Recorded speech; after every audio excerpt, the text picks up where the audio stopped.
Live streaming is on.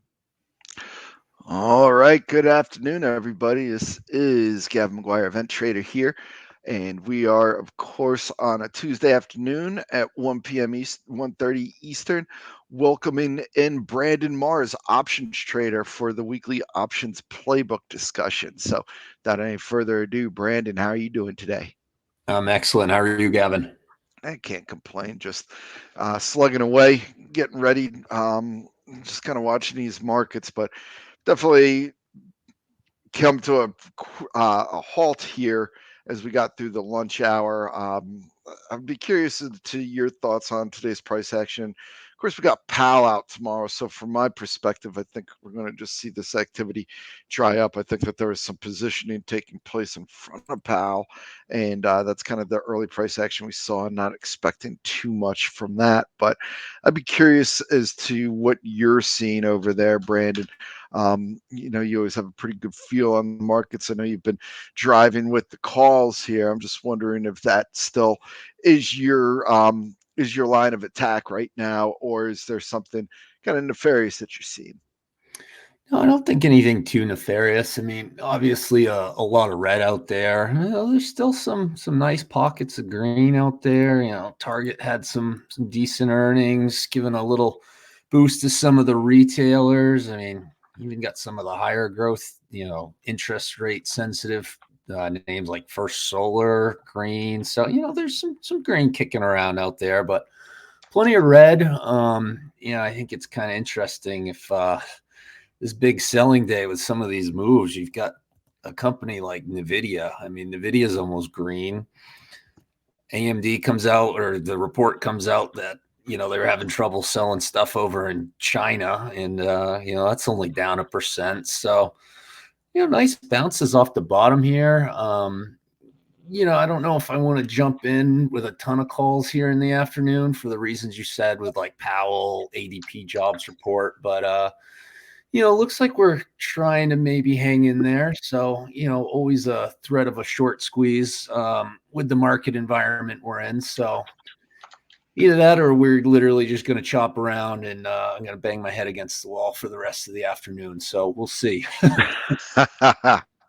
Well, hopefully we don't have you bludgeoning yourself too much out there.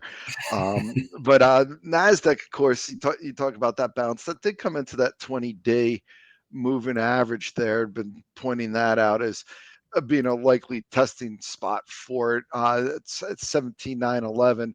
The low is 17,907. So we aren't too far off of that 20-day moving average with this little bounce here. Not much of one in the Nasdaq. So Nasdaq definitely looking a little weaker than the S&P. I mean, when you're looking at these indices, are any of them sticking out to you as a whole? Be Yeah, it I the mean, Russell, Dow. I'm watching exactly what you are, that 20-day. And yeah, as we're talking here, I mean, that's coming in for what, the third test of the day after kind of a Yeah. weak bounce. So yeah, that kind of puts me on alert a little bit. That's for sure. Yeah, especially with potential for Powell to strike a hawkish tone tomorrow. Again, I don't really think he's going to be saying anything that we haven't heard from any of the other members as of late, but definitely feels like there's a little bit of profit taking going on in front of that. Um, do you play 20-day moving averages at all in your trading style? Yeah, I mean, that's probably the main thing that I look at as far as all the many colorful lines and technical indicators on my chart. Definitely follow the 20 days quite closely. All right.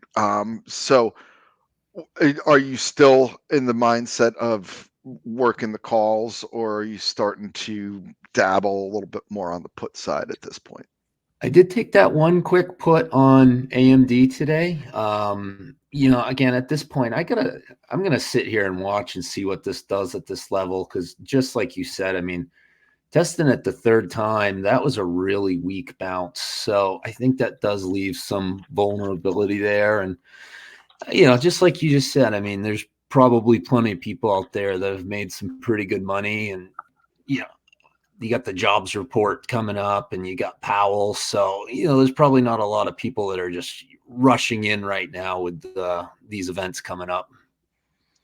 All right, let's talk about some of the trades that you have on out there and some of the other ones that you've taken and are off the table at this juncture. But you mentioned AMD earlier. You took the AMD puts there. You have closed out that position. So what was it you're seeing in AMD, and are you kind of looking at any other names in that semiconductor space? Yeah, And, so and, and, AM and just as a heads up, I do have a short myself in the semis, and the SOXS, the 3-time levered semiconductor bear from direction. Yeah, and I actually saw you take that trade, and that kind of pushed me over the edge a little bit on an AMD. I mentioned in my morning notes, AMD and Nvidia had the shooting star candle on the daily chart. AMD had a pretty long upper wick, and then that report about China came out. So, I thought it was worth watching. And this morning, you just kind of saw on the intraday 5-minute chart what just kind of looked like a little bit of a bear flag off of the bounce, and saw some selling kick in, and just wanted to take a quick shot. And just like I said in my notes this morning, I kind of like to set up on a put basis, but I don't know, betting against the semis for too long has kind of scared me. So I saw it coming back to that 200 level and started to find some support. So, I got out, and ended up being the right move. Left maybe 10, 20 cents per contract on the table, which I'm totally fine with after a 50% gain, and I think it was like 20 minutes or so. So yeah, and just keep watching that. And like I said, I mean, I'm always watching Nvidia, and was looking at that yesterday. Like I said, I mean, it's got the shooting star candle. I don't know if Nvidia pays attention to reversal candles anymore. So Yeah, I think that's against. They definitely defy gravity these days in that stock. yeah, I mean, same with AMD too. I mean, Yeah. you're reaching that point right now, and I'm not saying go out and sell it, or bet the farm on shorting it, but after a move like that where you start to get that potential reversal candle, and then you get some sort of negative report, I mean, sometimes the market just looks for any excuse to sell, to bring prices down, and we kind of have a couple of them, and they're just not really traders just aren't really using the excuse. Yeah, I mean, Nvidia, I mean, this thing hasn't tested its 20-day moving average. Well, tested back on February 21st, but before that, you got to go all the way back to January 8th, the last time this thing's tested that. It's just been hugging the top end of that Bollinger Band. But that's what makes that reversal candle so interesting from yesterday, right? And then I was looking at that as well, which is why I figured semiconductors looked a little bit lighter, especially if you're hearing reports about Apple seeing weakness. You got to figure that a lot of semiconductors go into those phones if that's starting to become a thing. So it'll be interesting to see. What would you like to see moving forward that would either get you more aggressive to the short side or jumping in to buy a dip? Yeah, I mean, I think if we kind of get a close on the Nasdaq like it is today, I mean, that's a pretty ugly candle on the NQs right now, just because there's just really no wick, and just showing a lot of selling. Volume's pretty high on it. So I might maybe look for a little bit of follow through, and then I don't know. I don't want to say a game, but maybe a game of using the jobs report and what Powell says tomorrow, where if we got another big kind of flush down of 1-2%, I think that would start to create some potentially interesting opportunities. Just a couple names I'll just throw out there real quick. And obviously these charts are weak. So you got to take this idea with a grain of salt, but just taking something like Google off the top of my head. I mean, it's now below all of its major moving averages. It's now hitting the lower Bollinger Band. So, something that we haven't seen in a while, especially in tech. So, I think if you start to get some of those big names, they're going to start to hit some levels where people are still feeling bullish, and might want to start dipping their toe in the water. I know somebody was pointing out a pretty big price action going down around the 149. puts for Apple. Did you happen to notice anything on that? I did not. Apple. I talked about it actually. I mean, we talked about it a bunch. Talked about it a bunch last week. I think it was in my notes yesterday too. And let's talk about that 180 level that I think a lot of us were watching. And I just kind of frankly missed that one. Real nice put opportunity. Real nice short opportunity. And I feel like if I chased it now, I'd be that guy that lost on a put on Apple, and I don't want to be that guy. Yeah. Let somebody else be the brave one there. Yeah, exactly. So we are slipping to session lows here in the Nasdaq as we're talking. So watching that.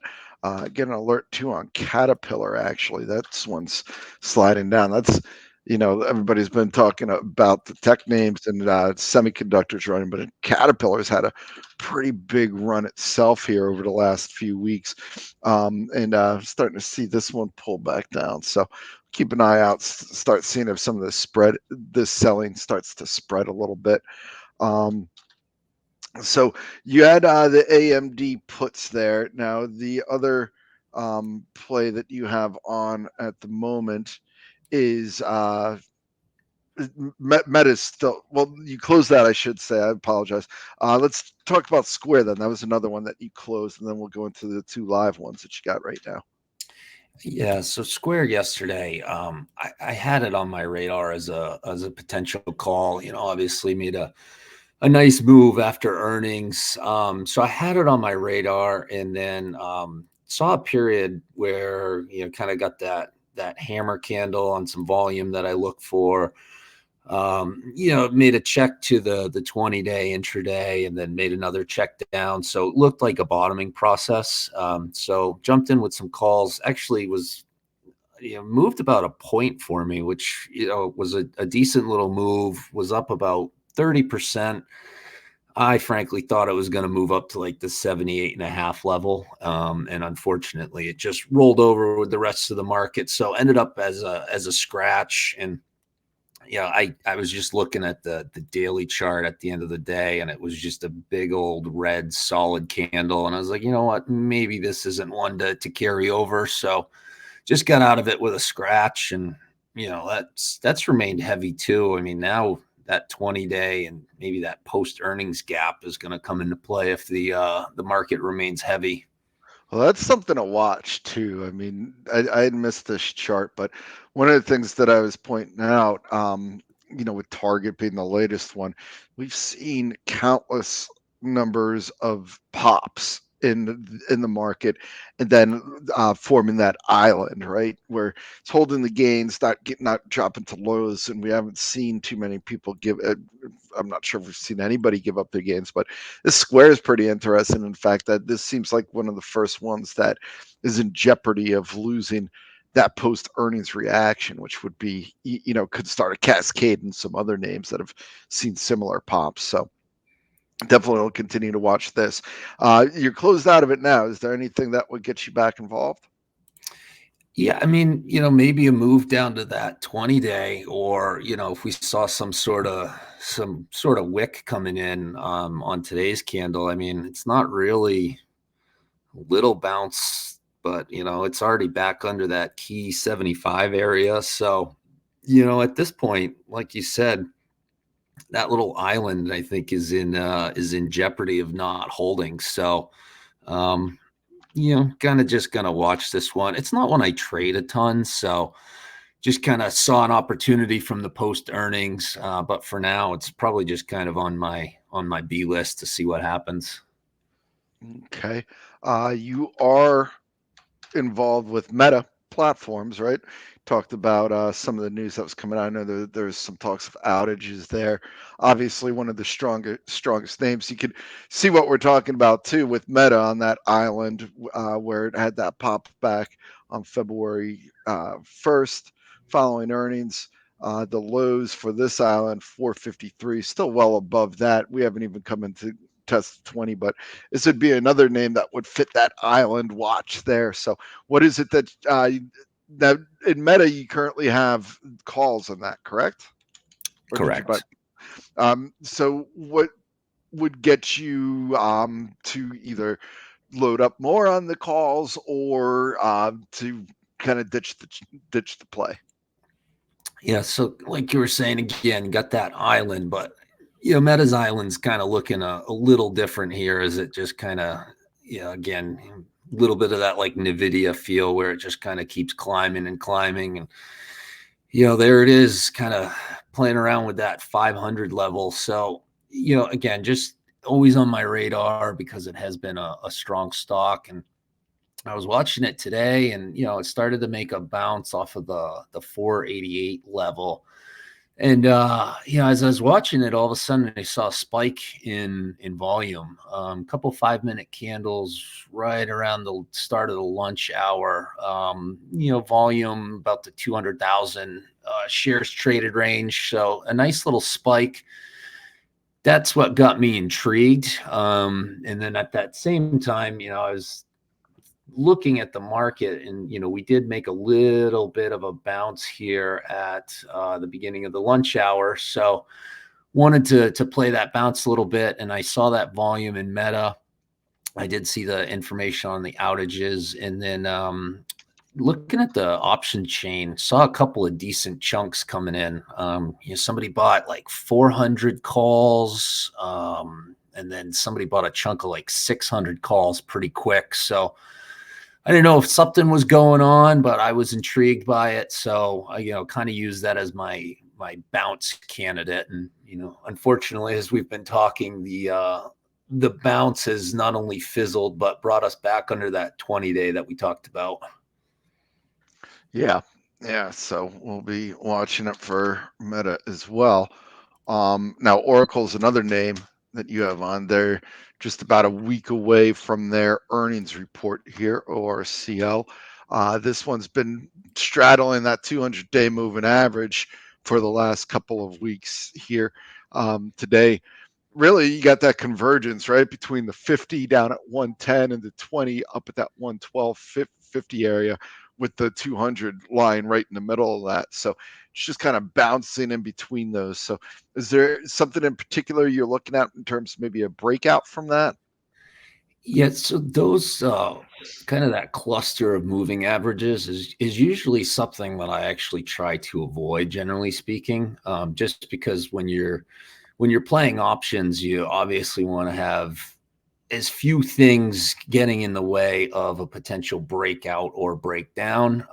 Again, in a market environment or a day like this, you can easily blow through a moving average. But, at least my perspective on options, you always want to have kind of the path of least resistance. So Oracle was mainly, if you look at the candle on Friday, had a nice move. My assumption is it was probably in sympathy with that move that Dell made post earnings. And it just seemed like a candidate that might get the attention of people and have a little bit of a pre-earnings run. And again, I'm not a huge fundamental guy, but Oracle, as you let me know, I mean, their last earnings was not stellar. I think it was the last two, I think you said. And, they have spent a lot of money on, the data centers and some of the AI stuff.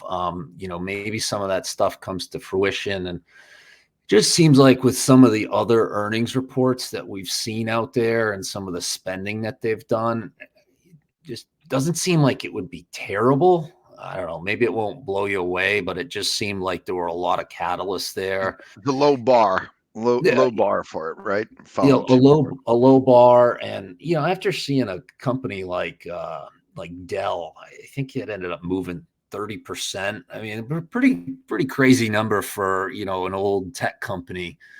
Just kind of thought that there might be some continued momentum there, and obviously, if I had my crystal ball and I was looking at the Nasdaq futures being down 2% right now, I'd maybe change my tune on that a little bit. Yeah, speaking of which, we're definitely getting a little bit of a push down. They're trying to hold up the 17,900 level here, so watching that. Yeah, it does look Interesting. like some buyers are stepping in here as we talk about that. Volume seems to be picking up a little bit, and I'm looking at the S&P futures right now too. Got that big long wick and some buyers stepping in right now. You looking at it on the 5? Yeah, I am looking at it There's on the the wick 5.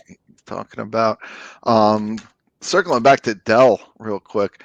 We're talking about those island tops from earnings. This is another one that's given that up, right? DELL, of course. Any thoughts on this chart in particular? Because it's probably going to be a pattern that we could potentially start seeing if we're getting a rollover. Let's see here. Oh yeah, that has I kind of stopped looking at it. I just caught the headlines of the move that it was making, and I've never traded it, and I really just put it off my radar. But yeah, no, that's got the long wick at the top, and today's looking really, almost all selling really in theory. Yeah, and So some big sellers in there too following earnings. It looks like, looking at that volume bar down there. yeah, so for something like that, I'd probably look for potentially a move to the 110 area, which would coincide with the 5-day moving average, Yeah. which again, that's going to adjust here as the price and time goes on. But at that point, I'd probably be looking for it to maybe go there. Again, we're in a market You use environment. 5s a lot? I use the 5s quite a bit.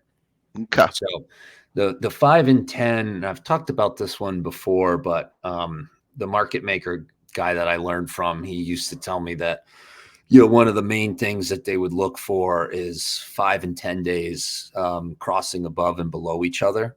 And when you get that, you can usually ride that trend until the cross happens in the reverse direction. So use those quite a bit. And, if you look at enough charts, looking at the 5-day, these prices do bounce off the 5-day quite a bit sometimes. So it's definitely something that I look at pretty closely. Okay. Two that you have on your radar. Let's talk about them. First up, Microsoft, MSFT, of course. This one is slipped down below its 20-day moving average today.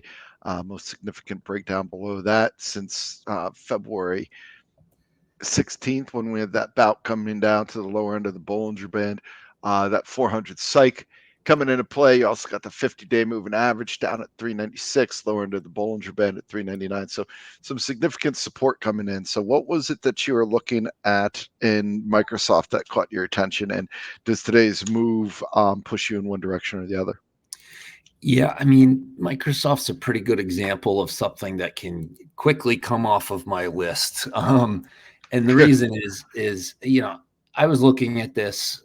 Let's assume that the market was strong, had that 2-day move up. Yesterday was just an inside day. We're kind of testing that 415 level for the last couple of days. So, if the market was strong, thought it had some potential opportunity to break out above 415. When you get to a day where the market's down 2%, that idea is pretty much just going to come off the table pretty quickly for me. So really haven't looked at it since, but you got that 400 level in the 50-day. That's probably going to come back into play here if the market remains under pressure. So you would think that at the 400 level, you'd see some buyers step in, but I guess we'll see just how heavy the indexes are. Yeah, this will be a good test for the mega caps, that's for sure. Between Microsoft, Apple pulling back, naturally that's lead on the XLK, but it's been a while since I've seen a day where Microsoft's been down 3%. So yeah, and kind of like I said earlier, and you're right. I think it's a pretty good test for this overall market sentiment, but.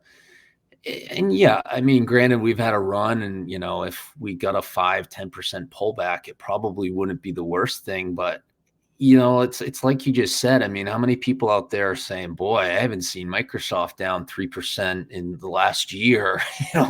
Maybe I should jump on some shares while I can." So I think there's probably a little bit of that mentality after the run we've had. So I just always get a a little nervous being short after this run. All right. Another name that you had, and let's take a quick look at first what got you the name that got you into it. Target, TGT. Obviously, too early for it to be giving up any island top here, but just kind of falls into that pattern that we've seen. We talked about Dell, and we talked about Meta. Just looking at those, and Square as well. Target certainly falls into that big 12.8% rally today. You were looking at Walmart as a potential derivative play off of that. So I guess first, what were you looking at in Walmart that had you interested? And then we'll circle back to Target. Yeah, Walmart would have mainly just been a play off of that. Again, I just don't trade options on stocks very often during earnings week. Looking at the Walmart chart on Friday, you had that, hammer candle come in. Usually a hammer candle, I'm more interested in it at the end of like a long downturn, but a little bit of a pullback, maybe a pullback long candidate with a hammer candle. And then, yesterday was a pretty solid day, despite some weakness in the market. So saw some strength there. There was a catalyst there. And, it just seemed like it would have the 60 in its sights pretty quickly if it had any sort of boost from Target. And sure enough, even I don't know if I would have necessarily, well, I guess Target made a huge move today. So I was a little surprised that it broke right through that 60 level. But yeah, real nice move, and had some decent volume coming in on it on the 60 call strike yesterday too. So just kind of those things caught my attention. And I guess in an environment like this, when you do start to get some of this heavy selling in the Nasdaq, I always kind of enjoy to have some non-tech names on the radar to potentially add a call or two. Okay. Any other names that you wanted to discuss here before we break into this week's lesson? Let me just take a quick look here. I think we just about covered everything that I've been looking at here. So yeah, no, I think we got it pretty well covered. All right, perfect. Well, let's break into this week's. Actually, I did want to ask you about one, and this is an ETF. Yes. I think I had mentioned it to you earlier. The QYLD. This is the Global X Nasdaq 100 Covered Call ETF. It had come in on the wide range breakout lists last week in the TA page scans. I thought it was interesting to see it. It kind of perhaps gave a little bit of an idea of where people's heads were at, but I don't think you've ever played around with the QYLD, but just a quick history lesson on the covered calls for the subscribers out there and what it points to, in your opinion. Yeah, and just taking a quick look here. That actually looks like a evening star pattern on the daily chart. We still got some trading time to go here, but that's usually a fairly reliable reversal pattern. And I have to admit, I don't know how reliable they are on covered call ETFs. Yeah, I didn't have much back testing to do. It just really jumped out to me that usually you don't see things like that on the TA page scans. So I found that particularly interesting. Yeah, I mean, if you were to look at a scenario of, a time to potentially write a covered call, again, I've been pretty bullish, as I've mentioned over the last few calls. But if you were to take a time, covered calls would have done, pretty well on a day like today. If you had a position like a Microsoft, and, again, let's just, Microsoft today, I mean, let's say that you had written the, 420 or the 415, covered call to protect one of your positions. Well, that call is probably about worthless at this point, right? And that's what you want when you write a covered call. So it would have provided some pretty good protection on a day like this. Obviously, if the market was continuing on higher, then it wouldn't have made a whole lot of sense. But yeah, I mean, again, just you get to those market peaks, and maybe there's some people out there that are interested in adding a little protection through the use of covered calls. And, for the most part, that would have done really well today, which I don't know. Maybe this is just getting sold off today because a lot of things are. Again, Yeah, it's weird. You would think on a day like today, it would be getting a pop, right? that would be my basic assumption, because in theory, the covered calls that they would have written would be doing really, really well right now. So Yeah.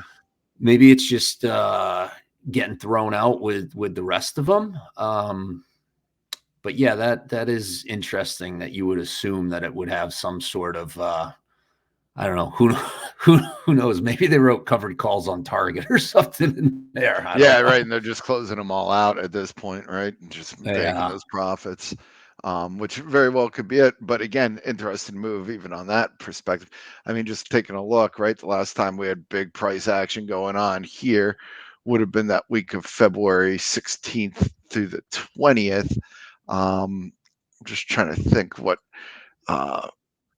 would have been going on that week. It's not that far ago. My memory should be better than this, right? That would have been post CPI, of course, when we had that hot data. So maybe it was just people buying in because of the hot CPI number that, once it got a little bit of a move, they went to the sidelines. There would be my taking for it. But we'll keep an eye out on this, see if we can't figure out any good ways to read it. But obviously QYLD coming in to test that 20-day moving average. But covered calls, definitely one way of hedging. We're going to talk about another way of hedging today, right? And that's going to be delta hedging. So you want to break into that for us, Brandon? Yeah, and just real quick on the QYLD, I'm on Market Watch just because I happen to have that website up. It says the top 10 holdings are Microsoft, Apple, Amazon, Nvidia. I think you get the point there. Yeah. So I don't know, maybe that's not the most up-to-date information. Maybe it's changed, but I wouldn't think it would change that much. In theory, you would think some covered calls on all these names would be performing quite well today. So take a look at that a little bit more later on, see if I can figure anything out. But yeah, as you said, delta hedging, and just wanted to kind of continue the conversation on delta that we had a couple of weeks ago. As I mentioned, I wanted to discuss this topic separately. So, delta hedging is just a trading strategy that reduces your directional risk associated with the price movements of an asset to create a delta neutral status in your portfolio. So, why do traders do this? It's primarily done because we don't want to get the market direction wrong. Like buying Oracle calls the day before today is a prime example. Um, and happens. yeah, it does. It happens to the best of us. Thank you, Gavin. So, if traders want to be directionally neutral, and, like you said, I mean, this is a way to dampen some volatility and provide some portfolio protection. So, just a couple of, basic types of delta hedging. So you could be a trader and you're buying or selling your options, and then you offset the delta risk by either buying or shorting an equivalent amount of stock. Or on the flip side, if you already own a stock, you could offset the delta by opening options. So just a couple of examples off of that. So let's just say you had a portfolio and it consisted of one call option, and it had a positive delta of 0.50. And just a reminder from a couple weeks ago that a 0.5 delta would basically be at the money strike. So you would add a short stock position with 50 shares, and that would bring back your portfolio to delta neutral. Another example on the flip side would be if you owned 100 shares of stock, you would essentially be known as positive 100 delta. And to offset that, basic math, you just need to get to negative 100 deltas. So, puts, calls are going to be positive, puts are going to have negative delta. And again, an at the money put would be around negative 0.5. So to be delta neutral, we would need to buy 2 puts.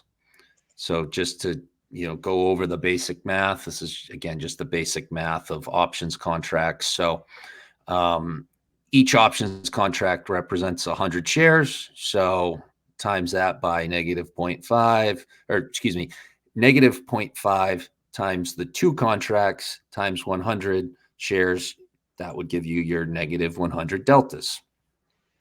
So again, hopefully that made sense. Just kind of basically the basic options equation of how much you would pay for premium, your number of contracts times the price times 100. Okay, so let's just say there's probably a lot of people out there with this with Apple. If they were owning it, they don't want to give it up, but they are looking to kind of get that delta hedge in. What would be a way to do that for Apple? Yeah, I mean, in this case too, you could be talking about the covered calls as well. Just again, going back to that topic that we just discussed. So, again, if you were talking just your most basic strategy, if you owned 100 shares of Apple, again, you'd be long that 100 deltas. You would essentially have to buy 2 at the money puts, because the delta right now on the at the money puts is negative 0.48. So close enough, if you will. That would get you to basically a -1 delta, and that would essentially offset your risk for Apple in this particular case. Okay.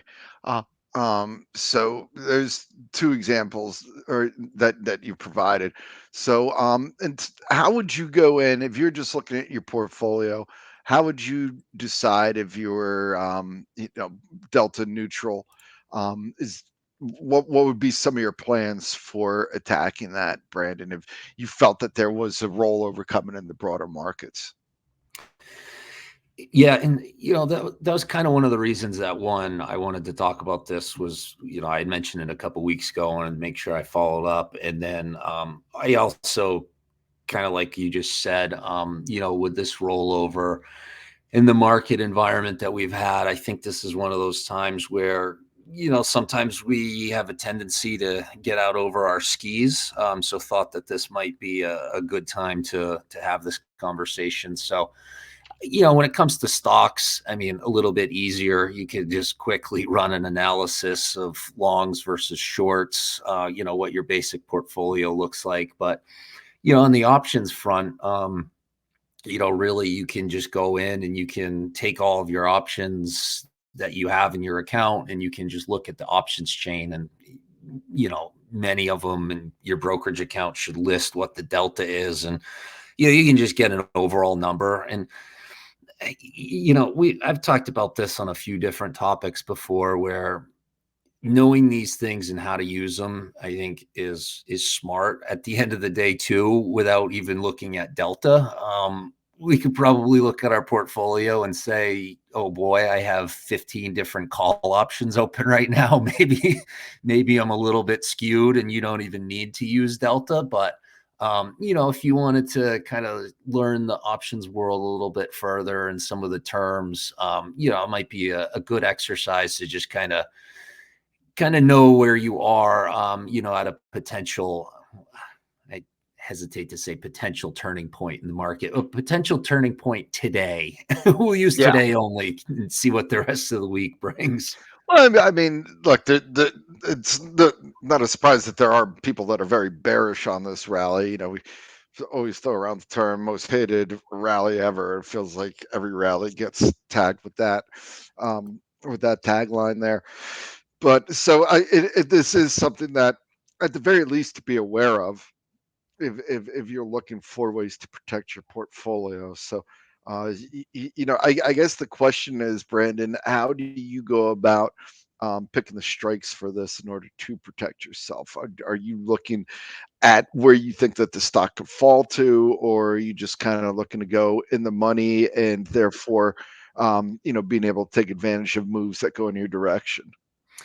Yeah, I mean, just my trading style. I'm usually looking to take advantage of that move, right? Like we were talking about Microsoft. That 400 level is probably, a pretty reasonable target if this weakness picks up. And, if you really wanted to get bearish, that 50-day comes into play. So I'll look at those levels when picking my strike, because that's just kind of how I'm trading. For its most basic forms of protection, I would say that, especially if you're just starting, you'd probably be looking at just a basic at the money, either call or put, right? You're not necessarily looking to hit some sort of breakout with that protection. You're just looking to protect your portfolio. And again, this is A pure hedge. yeah, exactly. And, again, I just to stress this particular topic, you're not necessarily going to get off this call and implement any sort of strategy like this and get rich. It's, portfolio protection. So, just Yeah, keep but that in you're mind. not going to go poor either, right? Which is the whole point of it. Hopefully not. I sure hope not. But, I mean, that is something too. I mean, if you implement any sort of portfolio protection with options, knowing, and again, and not getting rich, but knowing a basic concept like this, where, if you have 100 shares of Apple and you're looking to protect them through a strategy like this, maybe you don't go and buy 50 put calls, because that's where your math would come into play, where maybe you're really protecting it and you're saying, hey, I'm going to not only protect my position, but I think Apple's going to 150. I'm just making up numbers, not making that prediction. But if you thought that, then you would maybe go a little bit heavier on your puts. But if you're just looking for that basic protection, you wouldn't want to buy 50 puts, because then you could go broke, like you just said. Yeah, yeah, definitely something that something to think on, especially given the run-ups that we've had. If you're looking to protect your protect your portfolio there, so I think it's definitely a timely conversation to have on this between that. So I mean, yeah, no, I'd like having this thrown out for people. And if people got questions on this, definitely feel free to write in and we can expand upon it. Yeah, and like I said, I mean, even just putting Delta aside, I mean, we've got some pretty savvy subscribers in this particular group. So I have a feeling that they're already pretty well ahead of this. But again, just Delta aside, maybe I just look at my portfolio and I'm like, hey, I've got, I've got 10 call options on Coinbase and SMCI and Bitcoin futures. It's just one of those basic things of just maybe keeping yourself in check. Yeah. Yeah, no. Well, it's a concept that is definitely very important for people to understand. Speaking of which, you're getting Bitcoin pulling back just a little bit further here. That GBTC, get an alert on that as it slips back down below the 56 level as we talk about overextended asset classes out there. So, Brandon, anything else on the Delta hedging strategy that you wanted to discuss? Yeah, just the last closing thought. I would say that generally this is just more appropriate for your longer term portfolios, just again, generally speaking. So, if you're just looking to, day trade some options, or you're looking to play some breakouts, and, similar to kind of what I'm looking to do, where I might be in an AMD for 30 minutes. I got to admit, I didn't look at the delta on AMD. I saw a technical setup on the chart that looked like a bear flag, and coming back in to test the 200 level seems quite reasonable on a heavy day. And I picked the 200 strike, and that was my thought process and my justification. I didn't go and do a delta check. I don't really think it's necessarily something that you would do in that case. So again, I think this is probably more for your longer term portfolios and maybe not some of your, short term day trades. Yeah. And just an interesting midday example of perhaps a small change in the sentiment out there. Look at the Disney move. We had that pop up to 115, and that's immediately getting reversed here. And that's one of the strongest names out there in the markets right now. So there does seem to be something afoot, at least for the day and for the afternoon, in front of Powell anyway. Way too early to call this a big market change. We've been looking at a test of that 20-day moving average, and feels like we're just starting to kind of get close into that. Obviously, we already got that going on for the Nasdaq, and the S&P looks like that's planning on slipping down and touching it itself. So anything else before we let you get going over here, Brandon? No, I think that's it. Like you said, we'll be watching this here, and like you said, this doesn't really seem to want to bounce here before Powell tomorrow. So I think that's it for my thoughts, and just keeping an eye on things, and we'll update everybody accordingly on what's out there. Awesome. Well, Brandon, thank you so much as per usual for coming on here.